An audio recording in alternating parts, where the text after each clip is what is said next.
Good morning po. Welcome to our clinic. May I ask what's your concern po? Kasama ko yung anak ko, si Angel Samande. Check up niya ngayon. Sige po, double check ko lang ha. Okay, ma'am, nandito po yung meeting ninyo. Pa-wait na lang po sa waiting area po namin at tatawagin po yung pangalan ninyo. Or wait for nurse of SOD to call you. Thank you. Thank you po.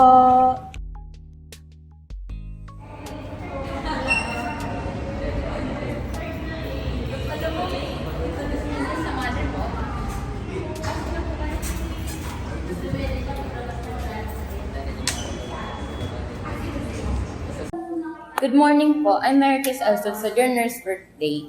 So, confirm ko lang po yung personal information. Ano pong full name? Angel Samande. O, age po? 18. And sex po? Female. Yung contact information? Pwede bang check ko lang sa phone? Sige po. 0976 275 0315. Okay po. Tapos, occupation? Student. Marital status? Single. What is the main reason po for your visit today? May nararamdaman po ba or routine check-up? Nurse, pasensyahan na itong anak ko. 18-year-old na, mahihain pa rin. Ay, Bali, routine check up lang siya yun. okay po. Let's stick to the assessment po na. Unan muna ako ha. Tawagan mo ako. Tapos na yung check up. Nurse. So, Miss Angel, may nararamdaman po ba kayong kakaiba sa katawan niyo this past few weeks? Wala naman po. Healthy naman po. Have you had any recent change in your health or daily routine? Siguro po sa daily routine ko, nabawasan lang po yung hours ng sleep ko, but the rest is still the same. Alright, that is for your personal information. Proceed naman po tayo sa inyong health history. Ayos lang po ba?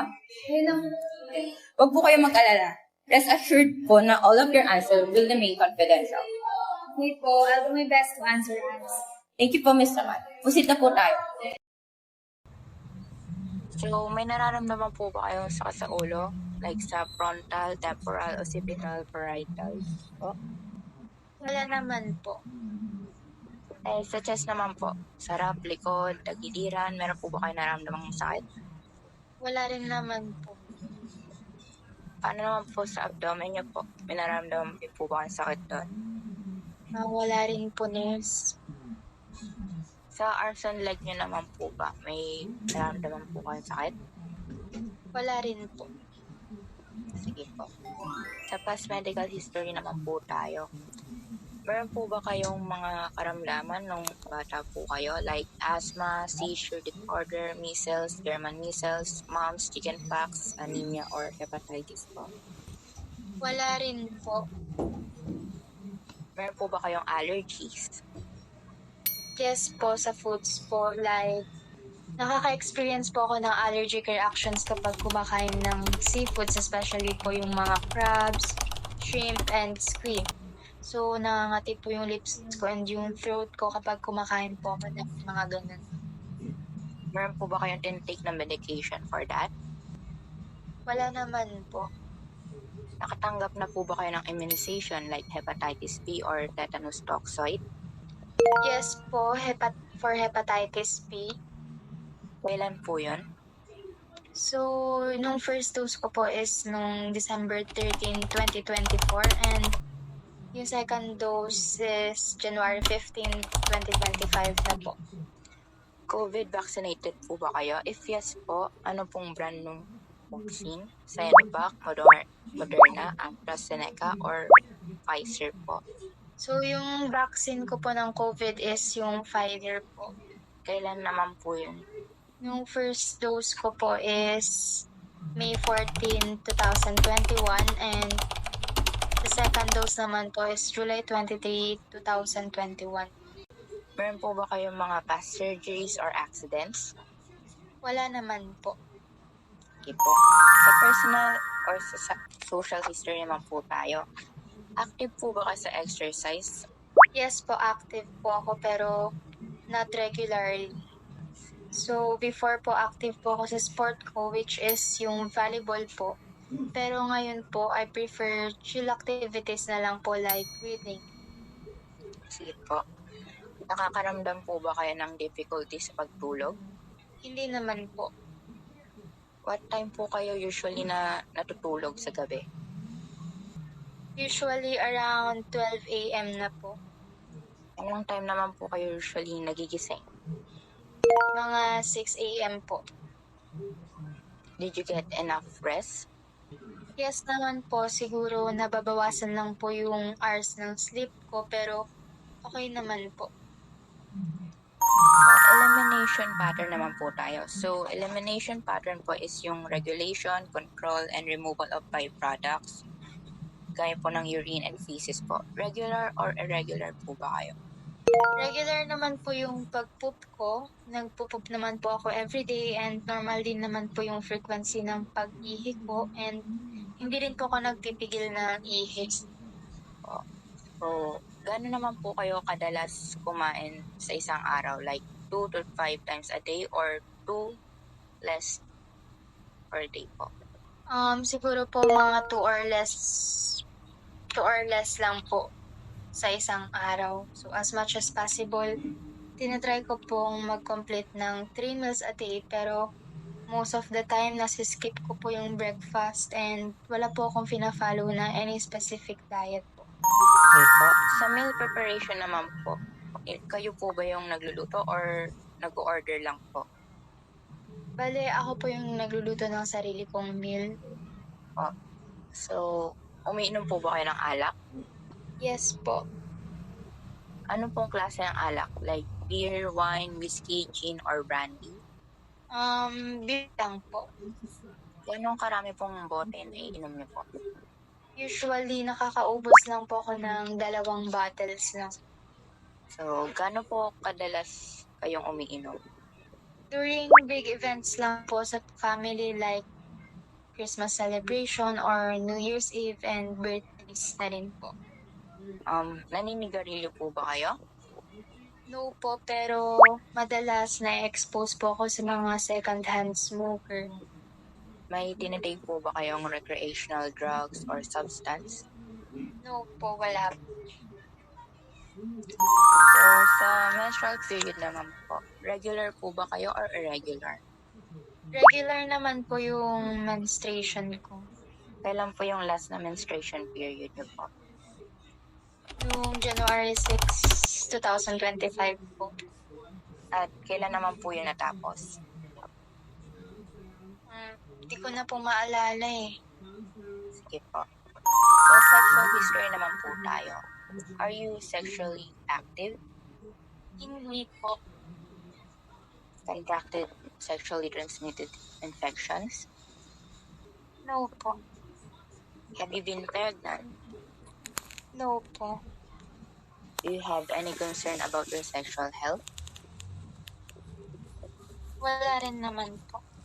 Sige po. So, family medical history naman po tayo. Meron po ba sa family nyo ang merong history ng diseases or any illness po? Sa family po namin, both mother side and sa father side, wala naman pong any disease na napasa. Sige po.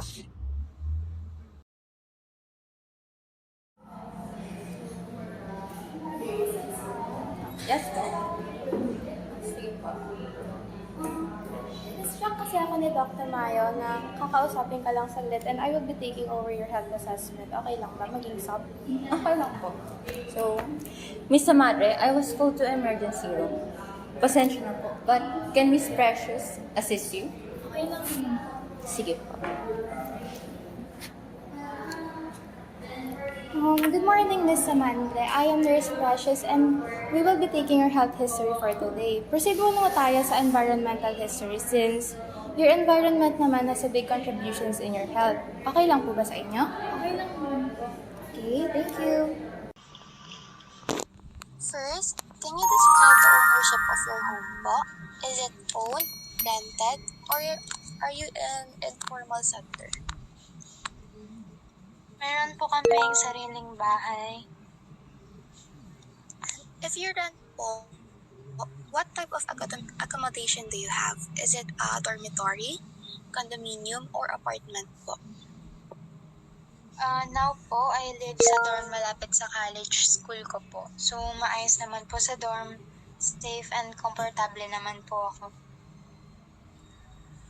Are you currently living with anyone po? Are you living with your parents or living alone? And if living with parents naman po, how often do you go home? Nakatira po ako sa parents ko and umuwi po ako every weekend, Friday night to Sunday night. Okay. How many comfort rooms are in your home? Is it one comfort room, two or more comfort rooms, or none? One comfort room lang po. What type of water supply do you have naman po? Is it from Maynilad or Nawasa? A deep well, delivery by truck, or something else po? From Maynila po. Okay, how do you dispose your garbage naman po? Is it collected, burning, dumping pit, segregated, or another method po? Bale sa garbage disposal po namin is kinokollect po siya every week. Okay, do you have electricity in your home? Is it with electricity or without electricity po? With electricity po. What community resources are available near you naman po? Do you have access to a church, hospital, health center, school or daycare center, mall or shopping center, or wet market? So, bale lahat naman po ng nabanggit nyo is Okay po. What are your means of transportation naman po? Is it private or public? And if public naman po, which type of public transportation do you use? Is it bus, jeepney, tricycle, or something else? meron po kaming private service. Okay. Lastly naman po, can you describe your neighborhood naman po? So, sa amin po, medyo paloob po yung dorm ko, kaya malayo kami sa highway. And in terms of quality naman ng air is hindi naman po siya cloudy or mausok sa place namin. So, all in all, safe naman po, decent and comfortable naman po ako. Okay, thank you po. Alright, thank you so much, Miss Amandra. We're done with your health history na po. Let's move on to your vital signs. So we have nursing student from Chinese General Hospital, and they will assist me in taking your vital signs. Is it okay with you po ba? Yes.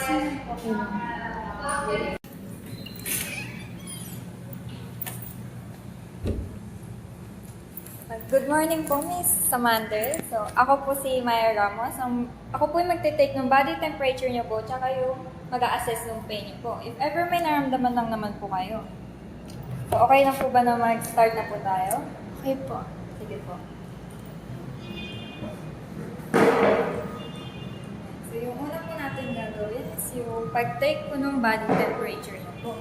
So, yung thermometer po is ilalagay lang po natin sa kilikili part po natin. So, pagkalagay niyo po dito nun, ihahawak niyo lang po yung sa arms niyo po dito para mas maging accurate po yung lalabas na readings po doon sa digital thermometer po natin. So, okay na po ba tayong start? Ayan, so, ayan. Okay lang po ba? Okay lang po. Ayan.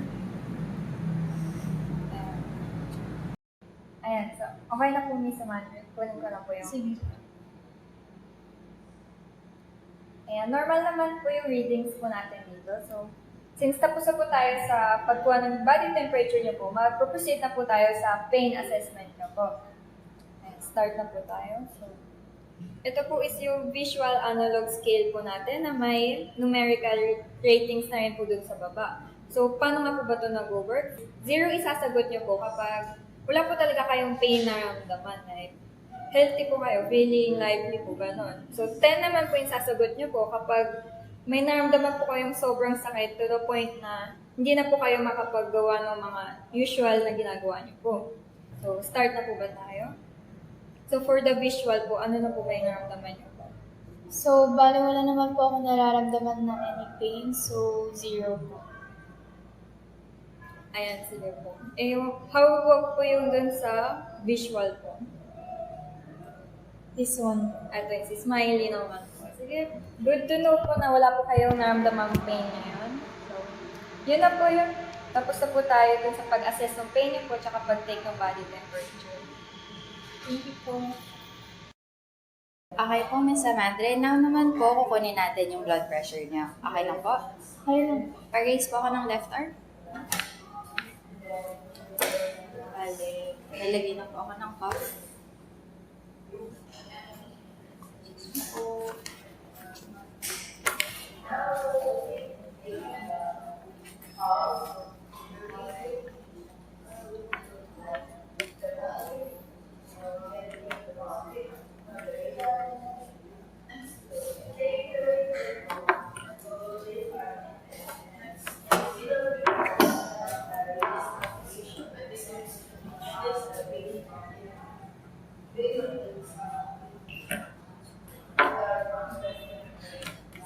okay lang po, start na ako.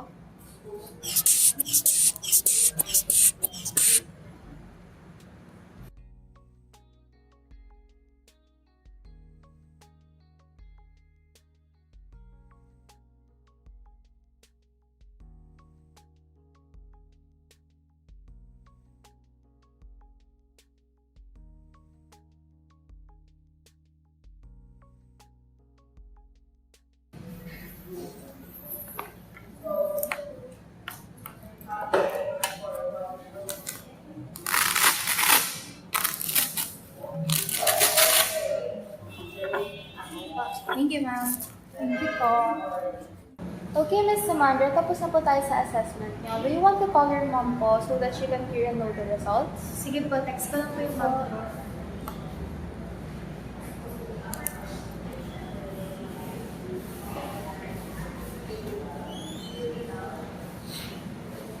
Good morning, Miss. Good morning, nurse. Okay naman po yung health ng anak niyo. Believe din po. Ay, ganun po ba? Kamusta po yung kalagayan ng anak ko? Okay naman po lahat. Healthy naman po yung health niya. Okay na okay po.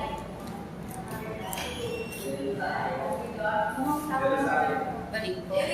Alright, Miss Amandre. I would like to apologize again for leaving you early.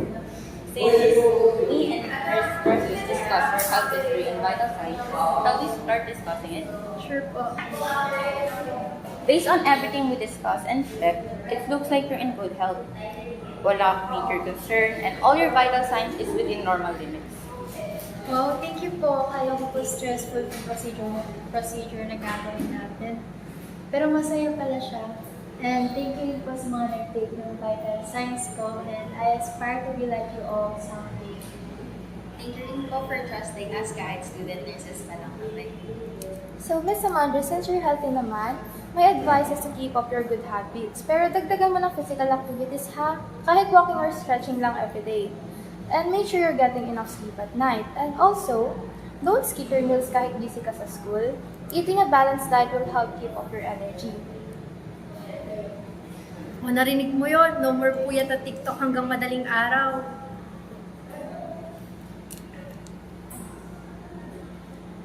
May tanong ka ba or anything else that you like to say before we finish? Wala naman po. Thank you po talaga. Mabait niyo po. Okay? We'll set your next appointment 6 months from now on, ha? Pero if you feel anything unusual like sudden fatigue, fever, anything out of ordinary, call us right away. Sure po. Thank you po. If you have any question or concern in the future, you can always reach us out through phone or visit this hospital. Take care and stay healthy, miss. And good luck sa journey mo. Thank you po. Thank you, nurse.